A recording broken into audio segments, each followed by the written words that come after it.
There is a castle on a volcanic plug in the centre of Edinburgh where, on the evening of the 24th of November 1440, a 10-year-old earl and his younger brother were served the final course of a state dinner with the boy King of Scotland. A black bull's head placed on the table in front of them, and were dragged from the table, mock-tried in the courtyard, and beheaded in front of the 10-year-old king. The boys' bodies were left in the courtyard for 2 days. The boy king is reported to have wept. He was James II of Scotland. He was 10 years old. He had been brought to that dinner in the great hall of Edinburgh Castle by his own chancellor and his own keeper of the realm. He thought he was hosting a state banquet. He had been hosting an assassination. But the Black Dinner of November 1440 was not the worst night Edinburgh Castle has presided over. Between 1590 and 1727, on the esplanade outside the castle's southern wall, more than 300 women were executed by strangling and burning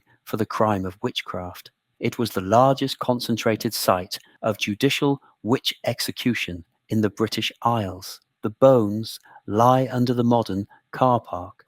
Edinburgh Castle covers 6 acres of rock 700 feet above sea level. It contains the crown jewels of Scotland, the honours of Scotland, which are the oldest surviving crown jewels in the British Isles. Hidden in this castle in 1651 from Oliver Cromwell, and brought out only in 1818 when Sir Walter Scott unsealed the room they had been bricked into. It contains the Stone of Destiny, on which every Scottish and English monarch since the year 850 has been crowned. It contains the chamber where Mary Queen of Scots gave birth in 1566 to the future King James VI of Scotland and first of England, and it has been continuously occupied as a military fortress since the 11th century, the longest continuously garrisoned castle in Europe. They walk esplanade, they photograph the Mons Meg cannon, they pause at the 1 o'clock gun, they buy tartan in the visitor centre, but almost none of them ask the question the courtyard of David's Tower seems to insist upon. How many died inside these walls? Not a private home, not an aristocratic seat, not a royal palace in the conventional sense. Edinburgh Castle was, from its origins, as a Pictish hill fort through its centuries as the principal royal fortress of the Kingdom of Scotland, the political stage on which the Scottish crown lived and died. It is where Margaret Tudor was widowed. It is where Mary Queen of Scots was besieged for 2 years. It is where the boy, James II, watched his guardians have their cousins killed at his own dining table. It is where, between 1645 and 1727, the Scottish witch trials staged their most concentrated phase of public executions. And it is where, in 1996, the Stone of Destiny was returned to Scotland after 700 years in Westminster Abbey, and where the 4 nationalist students who had stolen it back in 1950 were quietly forgiven. On this channel, we tell the story of every great English and Scottish house through the names the official guidebook forgot. Edinburgh Castle is the most blood-stained inhabited fortress in the British Isles. It is also the story of the constable who lit the candles for the Black Dinner in 1440, the kitchen maid who scrubbed the floor of David's Tower the morning after, and the executioner's apprentice who tied the strangling cord on the necks of 17 Edinburgh women between 1659 and 1661. If you find these deep investigations into Britain's great castles and the hidden lives within them worth your time, please subscribe to this channel. Leave a comment telling me which castle or estate we should investigate next, and help these stories reach the audience they deserve. It begins with a volcanic plug. The Castle Rock at Edinburgh is the eroded core of a 350-million-year-old extinct volcano. It rises 260 feet above the surrounding city on 3 vertical sides and is approached on the 4th by a single narrow neck of land that descends gradually toward what is now Princes Street. It has been a defensible position since the late Bronze Age. Iron Age tribes built timber palisades on its summit by the 7th century BC. A Roman auxiliary post may have occupied it briefly in the 2nd century AD, though the archaeological evidence is contested. The first stone fortifications on the rock date from the reign of King Malcolm III, who took the Scottish throne in 1058. Malcolm built a wooden hall on the summit and named the surrounding settlement Dun Eden. His wife, Queen Margaret, built a small stone chapel on the southern slope of the rock around 1093, St. Margaret's Chapel, oldest surviving building in Edinburgh, which still stands inside the castle precinct and is the only structure on the rock to predate the year 1500. For the next 4 centuries, the castle was the principal royal fortress of the Kingdom of Scotland. It was fought over with England, with rival Scottish factions, with English-backed pretenders, and with itself. It changed hands more than a dozen times between 1174 and 1500. Each time it changed hands, parts of it were destroyed. Each time it was rebuilt. The David's Tower, built in 1368 by King David II on the eastern edge of the rock as the royal residential block, was the most ambitious medieval structure on the summit. It was destroyed in the Lang Siege of 1573, and its lower courses were absorbed into the foundations of the present Half Moon Battery, which sits above it today. The Black Dinner took place inside David's Tower. The hall of the dinner was on the 2nd floor. The courtyard where the Douglas boys were beheaded was directly beneath it. The boys were called William Douglas, 6th Earl of Douglas, who was 16, and his younger brother, David Douglas, who was either 10 or 11. They were the heads of the Black Douglas faction, the great southwest Scottish dynasty that had effectively governed Scotland during the long minority of King James II, after his father, James I, was assassinated at Perth in February 1437. By 1440, the Douglases were too powerful for the king's official guardians, Sir William Crichton, the Lord Chancellor, and Sir Alexander Livingston, the Lord Justice, to tolerate. The boys were summoned to Edinburgh Castle for a state dinner. They were promised safe conduct. They came. The dinner was attended by the 10-year-old king. It was held in the Great Hall of David's Tower. It is recorded in 2 contemporary Scottish chronicles. The first courses passed normally. At the end of the meal, according to the chronicle, a black bull's head was carried into the hall on a silver platter and placed at the centre of the table. The Douglas boys would have recognised the symbol. The bull's head was an old Scottish heraldic signal of impending death. They were dragged from the table by the king's men. They were taken into the courtyard. They were given a brief, formal trial by the king's chancellor on charges of treason. They were beheaded with axes in front of the boy king, who was held in place by his guardians and made to watch. The bodies were left in the courtyard for 2 days as a public warning. James II was reported in the Chronicle of Pitscottie to have wept throughout the execution and to have refused to speak for 3 days afterwards. He was 10 years old. He had been raised by men he was now expected to thank for the killings. The Black Dinner entered Scottish folk memory immediately. It was the subject of a 16th century border ballad. It was retold in Sir Walter Scott's Tales of a Grandfather in 1828. In 1996, a young American novelist named George R. R. Martin read the Pitscottie account during his research for a fantasy novel he was writing about a noble family killed at a wedding banquet by their host. The episode he created, The Red Wedding, is, by his own subsequent acknowledgement, a direct lift from the Edinburgh Castle Black Dinner of 1440. The motif of the Black Bull's head was retained. The Black Dinner was not the only state assassination Edinburgh Castle hosted in the late medieval period, but it was the most shocking, and it was the one that survived into the modern Scottish imagination. The second great violent chapter at Edinburgh Castle came 130 years later, during the long political crisis that followed the deposition of Mary Queen of Scots in 1567. Mary had given birth to her only son, the future King James VI,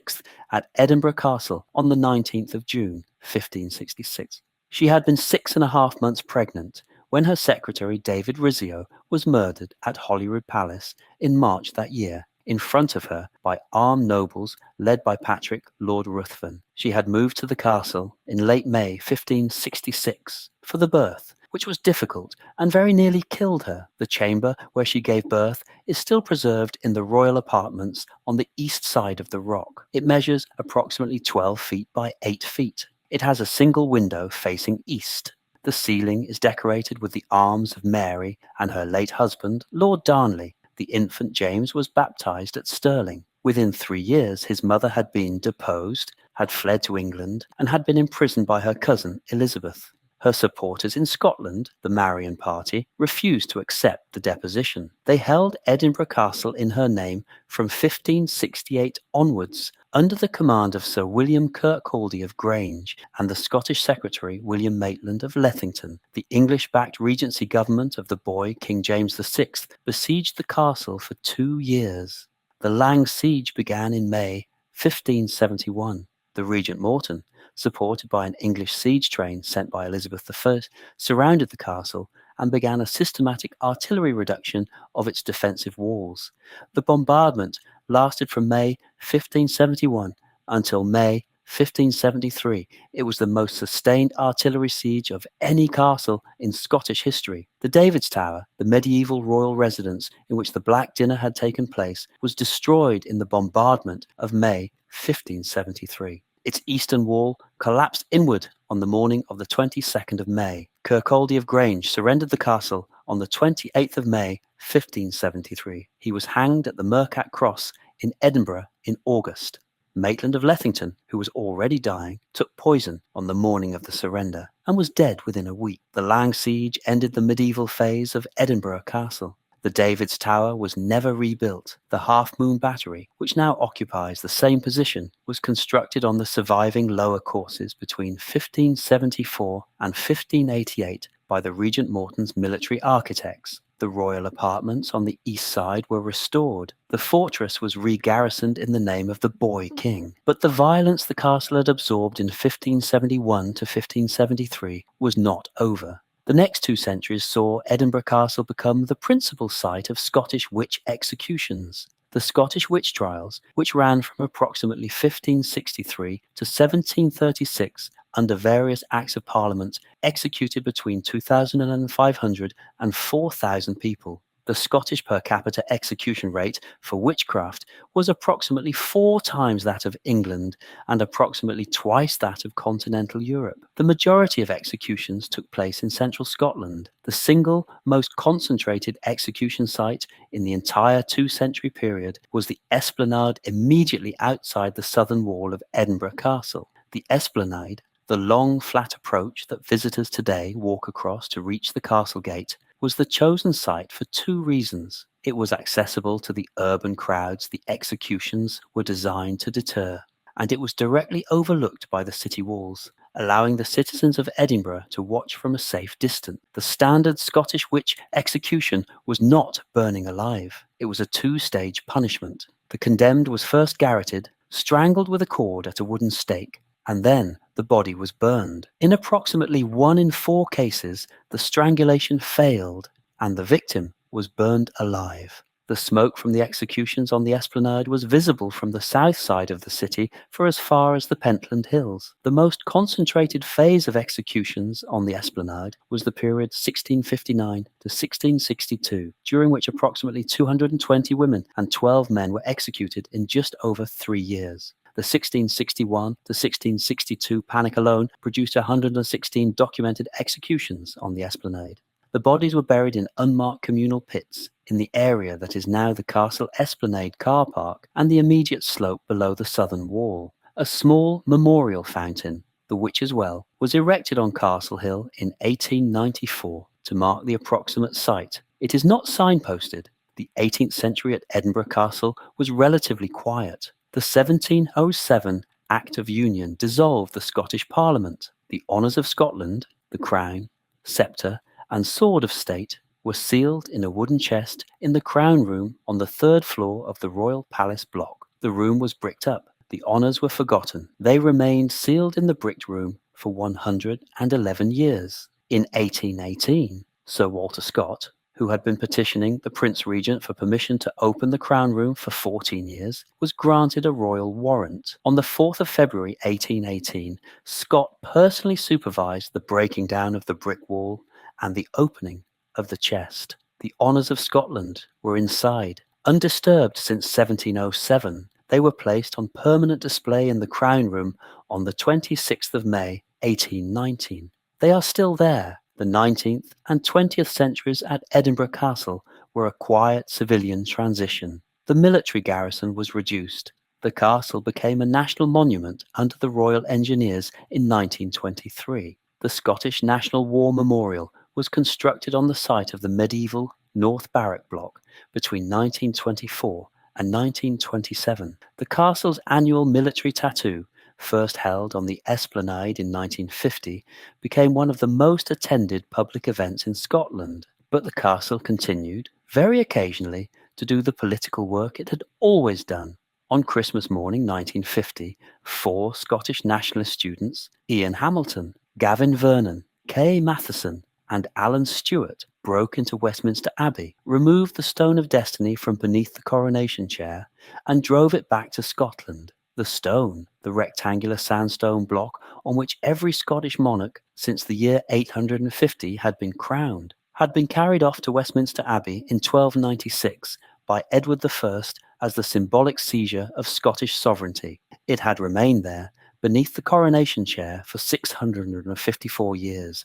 The 1950 theft was a Scottish national sensation. The stone was returned to Westminster in April 1951 after public negotiations and was placed back beneath the chair. It remained there for the coronations of Elizabeth II in 1953 and was kept there for the next 45 years. On the 30th of November 1996, St Andrew's Day, the British government formally transferred the Stone of Destiny back to Scotland. It was returned to Edinburgh Castle and placed on permanent display in the Crown Room alongside the Honours of Scotland, where it remains today. Ian Hamilton, the law student who had organised the 1950 theft, was invited to the formal handover ceremony. He was quietly forgiven for the original crime. The British government had decided, after 46 years, that the stone belonged in the castle. But the castle that absorbs every visitor who climbs the esplanade was not built or maintained for 9 centuries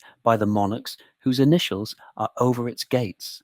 Their presence at Edinburgh Castle is documented, recorded in ink on paper, in the Scottish Treasurer's accounts, in the Edinburgh Tolbooth records, in the Kirk Session books of St Giles's, and in the records of the High Court of Justiciary, all held at the National Records of Scotland in Edinburgh. Their stories are not. There was a constable servant called Patrick Bell, who was named in the 1408 Edinburgh Treasurer's accounts as receiving 14 pence for lighting the candles in the Great Hall of David's Tower on the night of the Black Dinner. He was approximately 20 years old. He was almost certainly present when the Douglas boys were dragged from the table. He continued in service to Sir William Crichton until Crichton's death in 1454. He died in 1471 of plague. He has no known grave.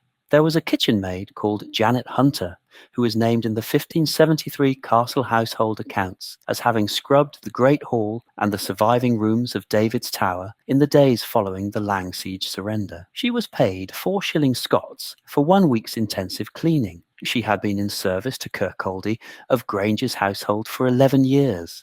After the surrender, she was permitted to remain in royal service. She died in 1601. She is buried in Greyfriars Courtyard in an unmarked grave that has been used since by at least 7 subsequent burials. There was an executioner's apprentice called Alexander Cant, who is named in the High Court of Justiciary records as having tied the strangling cord on the necks of 17 Edinburgh women between 1659 and 1661 during the Great Witch Panic. He was 13 years old when he was apprenticed to the city executioner John Howison in 1658. He worked the Esplanade executions for 3 years before he was permitted to draw a wage of his own. He died in 1714, aged 69, in a tenement on the Cowgate. He had, by his own deathbed testimony, recorded by a Tolbooth chaplain, tied the cord on the necks of approximately 140 women in his working career. He had not known the names of most of them.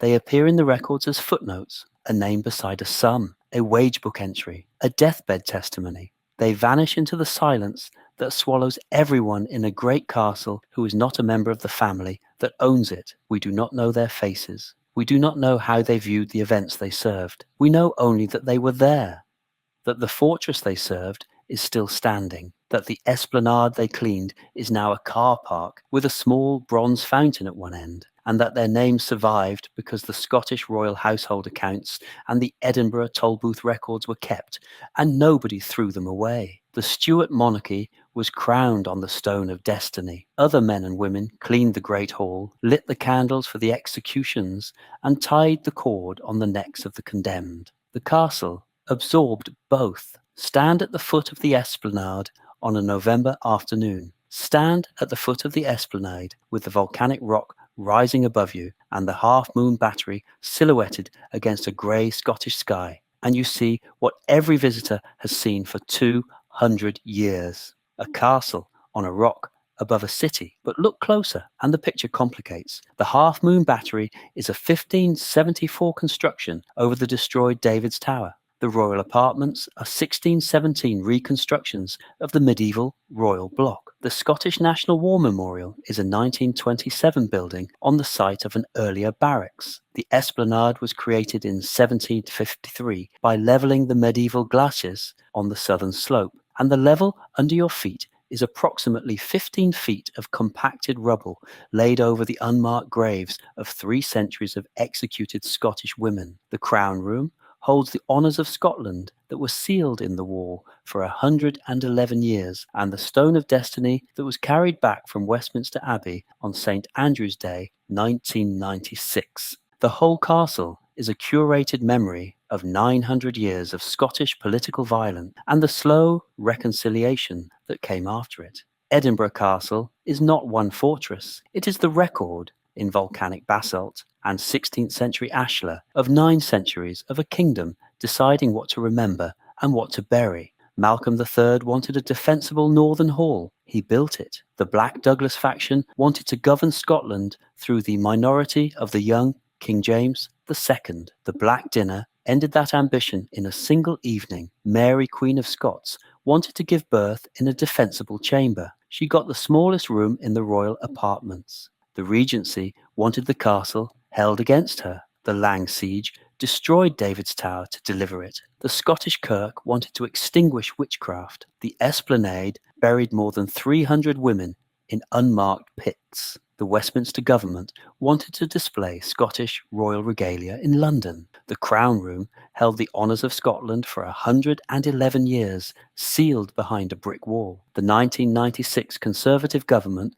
wanted to give the Stone of Destiny back to Scotland. The castle now holds it. The castle gave them all what they asked of it in the careful, expensive, neutral manner of a volcanic plug, accustomed to absorbing the political violence of an entire kingdom. The castle always gives. That is its genius, and that is its cost, because what Edinburgh Castle has also always preserved in its treasurer's accounts and its Kirk session books and its High Court of Justiciary records is the names of the Patrick Bells and the Janet Hunters and the Alexander Cants, without whom no royal banquet could have been served, no surrender could have been processed, no condemned woman could have been strangled in front of a watching city. The Stuart monarchs are buried in Westminster Abbey. Janet Hunter is in an unmarked grave at Greyfriars. The 300 women buried under the Esplanade do not appear in any guidebook. Edinburgh Castle asks the same question all great houses ask, but with a particularly Scottish sharpness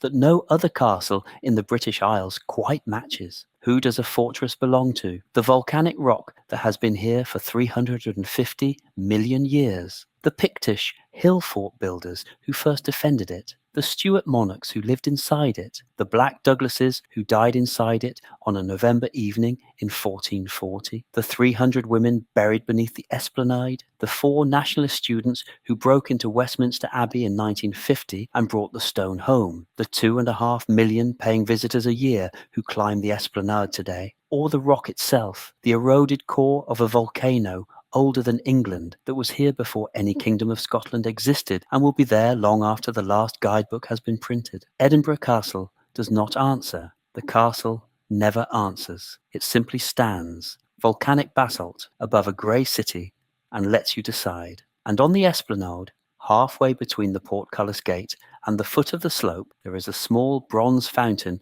on a stone plinth set into the south wall, which is unsignposted on the visitor maps and which most paying visitors pass without seeing. The fountain is called the Witch's Well. It was erected by the 9th Marquess of Bute in 1894. It commemorates approximately 300 women executed for witchcraft on the Esplanade between 1590 and 1727. The fountain is dry. The inscription is illegible from the modern paving. The names of the women are not recorded. They are still down there. They always will be. If this story moved you, challenged you, or made you see a castle differently, please like this video, subscribe to the channel, and leave a comment telling me which castle, estate, or hidden history we should investigate next. There are hundreds of these stories waiting to be told, and every one of them is hiding something beneath the surface.